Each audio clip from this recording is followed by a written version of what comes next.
슈퍼 301조가 얼마나 무섭냐면은 옛날에 그렇게 잘 나가던 일본은 한 방에 날려버렸고요. 그리고 88 올림픽 바로 전에 우리나라한테 반성문 쓰게 만든 게 슈퍼 301조예요. 이렇게 가동을 하니까 바로 이제 중국도 엄청나게 확 이제 반응을 해버렸잖아요.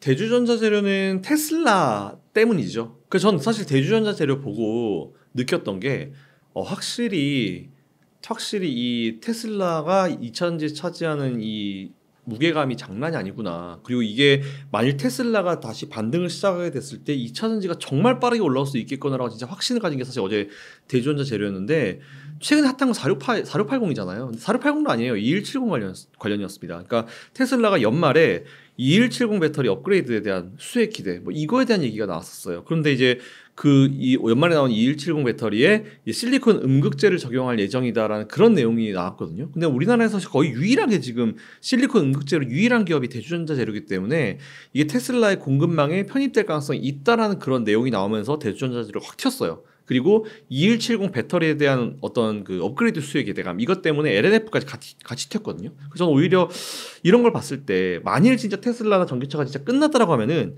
이런 이슈가 나왔을 때도 주가가 그냥 지지부진해야 정상이에요. 근데 오히려 이런 거 딱 나왔을 때, 그리고 지난번에 테슬라도 마찬가지잖아요. 미국 중국에서 FSD 하겠다 했을 때 주가 팍 튀었거든요. 그러니까 지금 2차전지 투자자들과 전기차 투자자들은 뭔가를 기다리고 있어요. 이 시장을 완전 바꿀 트리거가 뭔가 나와주기를 기다리고 있는 상황이고, 절대 이쪽으로 들어와 있는 수급이나 관심이나 이런 게 죽지 않은 상황이기 때문에 오히려 저는 2차전지 쪽의 분위기 전환은 정말 어느 순간 한 방에 될 수 있다라는 그런 생각이 좀 들었었거든요. 그래서 오히려 저는 대주전자 재료가 이렇게 튀었을 때, 그리고 LNF가 이렇게 튀긴 걸 딱 보고 나서 확실히 전기차는 이제 우리가 투자를 이어가야 된다, 이거 지금 빼면 안 된다라는 그런 생각이 좀 많이 들었었다라는 그런 하나의 이제 예로 좀 들 수 있었던 것 같고, 실리콘 음극재에 적용한다라고 하고 대주전자 재료의 어떤 공급망 편입 가능성, 저는 있다고 봅니다.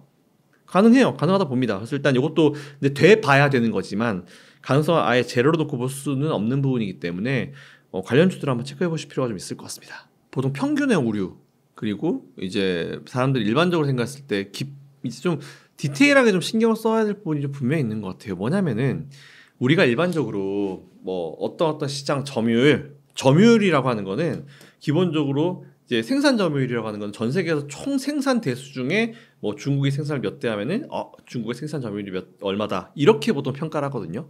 근데 지금 최근에 뭐 판매량이나 아니면 뭐 생산량, 인도량 이런 것 때문에 이제 테슬라가 뭐 중국 정치에 밀린다라고 그런 얘기를 하는데, 첫 번째로 중요한 포인트가 뭐냐면 테슬라는 미국 전기차 기업이지만 전 세계에 다 팔고 있습니다. 다 팔아요. 근데 중국산 전기차는 딱 두 군데 팔아요. 유럽 그리고 자국. 미국의 전기차, 중국 전기차 많이 안 돌아다니거든요. 우리나라도 버스나 좀 그렇지, 뭐 최근에 이제 좀 우리나라에 비아디도 진출한다고 하니까 뭐 이제 좀 나올지 안 나올지 모르겠지만, 사실 중국의 전기차는 지난번에 중국 정부가 직접 이런 얘기 했었어요. 미국이 이제 세금에 대한, 과세에 대한 얘기를 하면서 이제 중국 정부가 우리 억울하다라고 얘기하면서 우리는 일본이나 미국이나 뭐 니네들처럼 수출량도 그렇게 많지도 않다, 이런 얘기를 대놓고 했거든요. 그러니까 저는 사실 지금까지 중국이 세계 판매량 이런 거 데이터 나왔을 때 전 100% 믿진 않았어요. 중국에 대한 데이터를 그렇게 신뢰를 주는 편이 아니기 때문에 100% 믿지 않았고, 실제로 이제 이 상황에 직면했을 때 과연 어떻게 대응할 것인가를 좀 보면 답이 나오기 때문에 좀 기다려봤는데, 일단은 중국은 생산은 많이 합니다. 일단 많이 하는데 그게 유럽으로 좀 일부 가고요. 그리고 대부분이 뭐 미국이나 다른 큰 시장에 가지 못하고 자국 내에서 소비가 됩니다. 그러니까 이게 과연 그런 생산량 기준이나 뭐 이런 걸 봤을 때 전기차 시장에서 진짜 과연 이게 테슬라를 꺾었다라고 말할 수가 있을까요? 그러니까 이게 지금 중국의 경제 상황과 좀 맞물려서 문제인 것 같아요. 중국 경제는 지금 안 좋잖아요. 안 좋아서 요즘 보면 갑자기 우리나라 테슬라나 알리나 이런 기업들이 우리나라에 진출하면서 막 정말 싸게 정말 후려친 제품들이 판매가 되고 있잖아요. 근데 최근에 왜 그런 액션들이 나올까 우리가 좀 생각해 볼 필요가 있어요. 중국은 경기가 워낙 안 좋은데 이거를 자기들이 가지고 있는 최고의 장점, 생산량을 커버를 하려고 해요. 그러니까 생산을 해서 해외로 이제 수출을 그냥 거의 밀어버리는 거죠. 팔든지 안 팔든지 일단 밀어버리는 거죠. 이렇게 지금 버티려고 하는 게 중국의 지금 현재 정책이기 때문에 전기차도 마찬가지라 생각합니다. 일단 생산량 늘려놓고 이제 해외로 밀어버리는 거죠. 근데 이제 사실 미국이 이번에 슈퍼 301조 무역법 301조 그거를 이제 적용을 시킨다라고 얘기를 하니까 중국이 일단 놀래가지고 우리는 수출도 별로 안 한다라고 손을 들어버리고 본심을 얘기를 해버린 거죠. 그러다 보니까 사실은 생산량이 많은 게 문제가 아니고 많이 팔아야 되잖아요. 그리고 이제 이게 차를 생산해 누군가 주문이 들어오면 차를 생산해서 이제 그 사람한테 인도가 딱 되어야 되는 인도량이 되게 중요한데 그런 구체적인 데이터가 그렇게 많지가 않아요, 중국은. 그래서 오히려 저는 중국이 어떤 시장이든지 간에 중국이 그쪽에 들어오게 되면 항상 문제가 발생합니다. 옛날에 태양광도 마찬가지였지만. 근데 태양광 때는 미국이 중국을 제재를 걸지 않았어요. 그래서 이제 그 시장 아예 중국이 먹어버린 건데 전기차는 안 그러죠. 바로 지금 이번에 딱 대응을 해버립니다. 그렇기 때문에 오히려 그 예전에 이제 태양광 사례랑은 좀 다르게 돌아갈 수 있다는 그런 생각을 가지고 있고 테슬라를 꺾었다라는 그런 얘기가 있는데 사실 중국 지금 전기차 업체들은요 중국 정부가 보조금 안 주면 망하는 게 90%가 넘어요. 몇몇 기업만 이렇게 살아남는 그런 상황이기 때문에 지금 거의 인해전술이죠. 막 우리가 이제 스타크래프트로 하면 이제 저기서 이제 저글링만 엄청나게 뽑아가지고 이제 와 그냥 어택당 찍고 이제 공격하는 그런 상황이고 미국 같은 경우는 이제 미국은 오히려 프로토스 다들 그 스타크래프트 좋아하시니까 뭐 그걸 예를 들어 설명드리면 프로토스 질럿 하나 몇 마리 뽑아가지고 이제 오고 있는 거 틱틱 치고 있는 거고 그리고 저쪽에서는 이제 저글링 막 뽑아가지고 와 그냥 어택당 찍고 이제 공격하고 있는 그런 분위기인데 저글링 어택당에는 뭐 한계가 있죠. 이쪽에서 계속 업그레이드하고 있으니까. 그래서 오히려 그렇게 좀 재밌게 예를 들어 드리면 설명드리기 위해서 이렇게 말씀을 드렸는데 딱 그런 상황인 것 같아요, 지금은. 그래서 오히려 저는 지금 이 상황도 거의 중국 정부가 경제를 살리고 싶어하는 거의 뭐 발악에 가까운 액션이기 때문에 딱히 저는 이거 크게 너무 이제 슬슬 정리 단계로 들어간다라고 좀 보고 있습니다. 게다가 또 슈퍼 301쪽 해가지고 미국이 중국 쪽에다가 이제 과세를 하면은 사실 이게 의미가 좀 다른 게 사실 저는 처음에 이제 중국산 전기차에 대해서 뭐 200%, 뭐 어딘 300%, 뭐 누군 300% 이렇게 과세를 하겠다라고 했는데 딱 까놓고 얘기하면은 미국에 팔린 전기차가 많지는 않아요. 그래서 이게 실제 효과는 별로 없거든요. 세수 효과는 별로 없을 거예요. 근데 미국이 이걸 시행하잖아요. 그럼 이제 미국의 우방 국가들 현재 지금 유럽도 그걸 하고 있어요. 유럽도 중국 정부의 과도한 보조금 때문에 니들 문제 있으니까 그걸 조사하고 있거든요. 그러니까 6월 중에 조사 끝내고 7월 초부터 아마 적용을 시킨다라고 하는데 미국이 이렇게 중국을 푸시를 하면은 이제 다른 우방국들한테 슬슬 얘기하겠죠. 야, 우리만 해? 이렇게. 그럼 이제 우리나라나 일본이나 다른 국가들 안 따라할 수가 없잖아요. 그러니까 전 세계적으로 글로벌적으로 이제 이렇게 딱 중국 관련 기업들을 이렇게 고사를 시켜버리는 거죠. 그래서 그런 정책들이 이제 앞으로 나올 거기 때문에 전 지금 중국 전기차가 거의 뭐 발악의 수준이라고 생각합니다. 문제는 포화도 포화인데 그 전기차를 하도 그렇게 많이 국민들에다 팔고 있는데 충전할 데도 없어요. 충전할 데가 없어가지고 뭐 충전하면 하려면 몇 시간씩 기다리고 충전도 또 오래 걸리잖아요. 그런 상황이라고 하더라고요 지금. 그런 걸 봤을 때 오히려 차도 애국 소비 뭐 이런 것도 있긴 있지만 그 애국 소비도 사실 저는 한계가 있을 거라 봐요. 그 중국은 이제 애국 소비에서 예전에 뭐 나이키 사지 마라 이런 식으로 한번 했었잖아요. 그래서 그때 당시 나이키가 되게 걱정을 많이 했어요. 아 이제 우리 또 저렇게 나오면은 매출 떨어지겠네. 근데 그 이후에 나이키가 뭘 했냐면은 온라인으로만 40%인가 50%인가 할인 판매를 했어요. 중국에서. 근데 그거 시작하자마자 10몇 분 만에 끝난 거 아시죠? 그러니까 애국 소비가 잘 안 먹히는 순간이 저는 올 거라 보고 있어가지고 오히려 저는 그런 것들 너무 마음 쓰실 필요 없을 거라 생각합니다. 일단 중국 정부는 보조금을 줄이진 않을 거예요. 왜냐하면 줄이면 다 망한다니까요. 중국 전기차 다 망해요. 한 90% 망해요. 그렇기 때문에 그걸 워낙 잘 알고 있기 때문에 중국은 전기차 보조금을 줄이진 않을 겁니다. 게다가 또 중국은 이게 어쨌든 많이 찍어가지고 많이 팔아야 되니까 이용하는 배터리 자체가 LFP예요. LFP를 써가지고 이제 싼 전기차를 만들어서 이제 거의 밀어내는 방식이죠. 근데 이제 LFP는 참 지난 겨울에도 우리가 확인을 했지만 한계점이 좀 분명히 있는 그런 배터리입니다. 물론 이제 전기차 모델들 중에 일부는 그렇게 옵션으로 이제 LFP를 넣어가지고 좀 단가를 좀 싸게 사고 싶다라고 하시는 분들을 위해서 이제 옵션으로 하나 넣어서는 할 수는 있어요. 근데 이제 그 LFP에 대한 충분히 단점은 이제 인지를 하고 사셔야겠죠.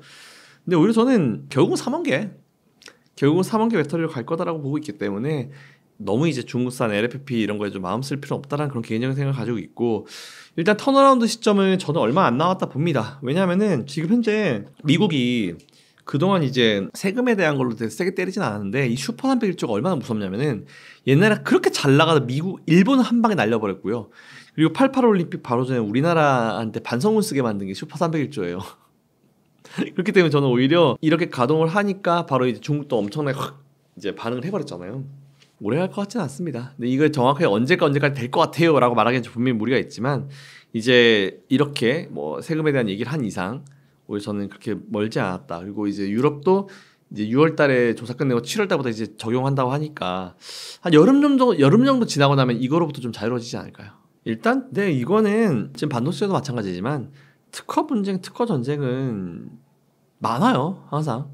그래서 지금 이거는 뭐 주가에 당장 크게 영향을 미칠 요인일까라는 그런 생각을 좀 가지고 있는데 일단 이런 특허 분쟁에 대한 얘기는 지금 뭐 삼성도 이제 반도체에 대해서 많이 하고 있는 상황이기 때문에 오히려 저는 이게 특허 전쟁 부분이 이런 기업들의 투자 전략을 바꾸기에는 조금 무리가 있다고 봅니다. 근데 물론 이제 이 전쟁이 좀 더 심화되면 이게 달라지는 부분이죠. 근데 이제 이게 지금 당장으로 봤을 때는 뭔가 이게 엄청난 그건 없다라고 좀 보고 있어가지고 특허 전쟁이 뭐 주가의 어떤 하락이나 급락으로 이어질 가능성은 현재로서 그렇게 많진 않다. 하지만 추후엔 언제든지 발생할 수 있을 것 같다. 이 정도로 하겠습니다. 덜 받은 종목에 투자하는 것과 이미 잘 알려진 기업에 투자하는 것 두 가지 방법이 있는데 장단점이 있어요.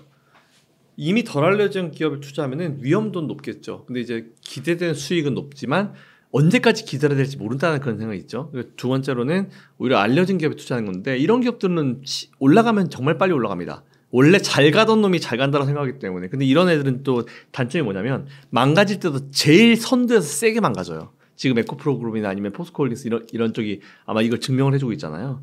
그래서 저는 오히려 투자 입장에서 봤을 때는 좀 글쎄요. 좀 중장기적으로 봤을 때는 오히려 지금 웬만한 2차전지들의 밸류가 지금 완전 주가가 다 내려와 있는 상황이기 때문에 뭐 하나 고르기 참 어렵습니다. 지금은 오히려 진짜 에코프로 그룹들 뭐 그리고 포스코홀딩스 이런 라인들로 원래 잘 갔던 애들 라인으로 저는 가는 게 맞다라고 봐요.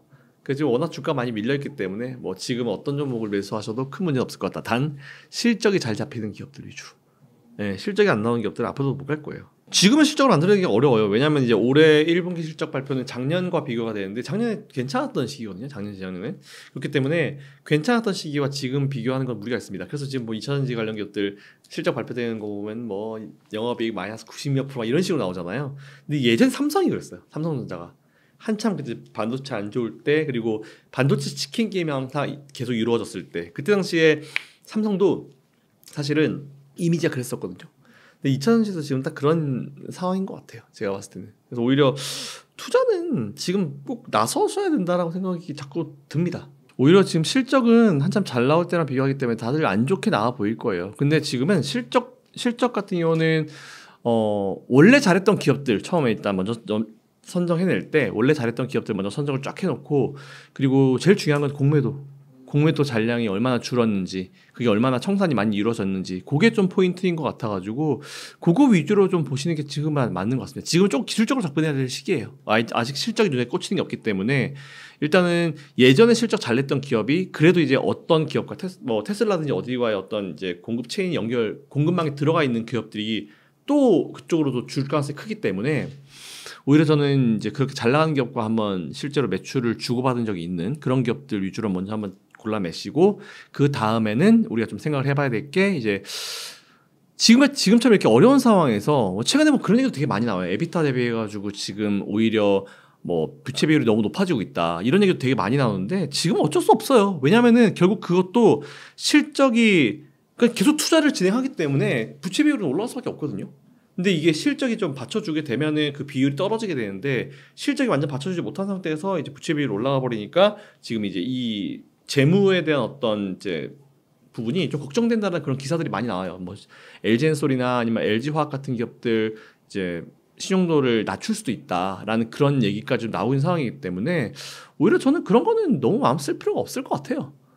거쳐가는 과정이에요. 또 중요한 포인트는 이렇게 어려울 때 과연 우리는 2차전지는 무조건 미래라 생각해 투자를 이어가고 계속 뭔가 돈을 붓고 있는지 아니면은 우리는 이렇게 어려운 상황에서 빠져야 될 것 같아라 빠지는지. 근데 이게 결국 시장 점유율이라는 것도 시장이 다 좋고 주가가 막 다 빵빵빵 터질 때 잡아오지 못해요. 정말 어려울 때 누구든지 다 투자를 줄이고 제한시키고 움츠려들 때 우리는 이거 할 건데 라고 투자를 강하게 드라이브를 거는 기업이 만일 정말 그게 예상했던 시기가 왔을 때 시장 점유율을 확 늘 수 있거든요. 삼성도 그랬잖아요. 삼성전자도 이제 디램 쪽에서 치킨 게임 걸어버리고 나서 이제 나중에 SK 하이닉스나 아니면 이제 다른 기업들 해외 기업들이 이제 감산을 하겠다라는 얘기했을 때 삼성은 우리 감산 안 할 건데 그대로 할 건데 이렇게 쭉 진행하다가 이 기업들 나중에 다 손들어버리고 나중에 삼성이 아이고 슬슬 우리도 감산 한번 해보자라는 얘기 딱 하니까 디램마도 이제 바로 딱 켜버리잖아요 위로. 그러면서 나중에 딱 보니까 나머지 기업들의 시장 점유율 다 떨어졌는데 삼성전자만 시장 점유율이 올랐어요. 디램에서는. 그러니까 이런 효과가 있을 것 같아요. 저는. 그래서 오히려 지금은 시장 점유율을 위해서 열심히 투자하는 기업들이 결국은 살아남을 것이다. 이렇게 생각했습니다.